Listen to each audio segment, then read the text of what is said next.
the response of operator, what operator has to take this action. We will understand the response time and whether this alarm is a process alarm, FNG alarm, ESD, or other. Other means general. Then we will qualify the consequence likelihood.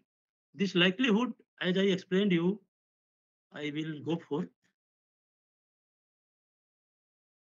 this likelihood. We will identify from here. Severity will identify from here, and likelihood will identify from here. This is purely defined by ad hoc alarm prioritization risk matrix, and this is the severity level. And we will take your help for qualifying Q and R, and this repeat prompt, this we will qualify from the terms of reference, page number 16, I think 16. Page number 16. We will qualify from here and from here. And we will fill, immediate, and then we will qualify the priority.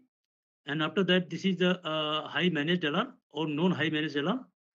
And of course, we will qualify the error message, and this we will qualify whether this is unique or not unique. So guys, this is how we are going for that.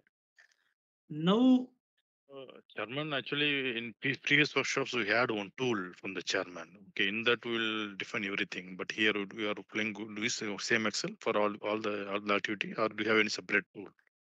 no, we are going to use this one. This is the tools, Excel tool. This is we are going to use. Okay. So guys, but in this there is no instrument range mentioned here. Instrument range.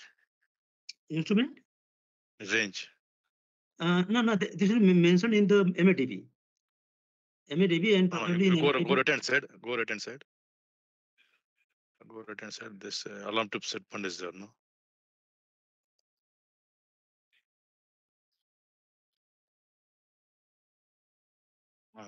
Here set fund is mentioned, right? Yeah. So This is after taking this information, this will go in MADB, and in MADB it is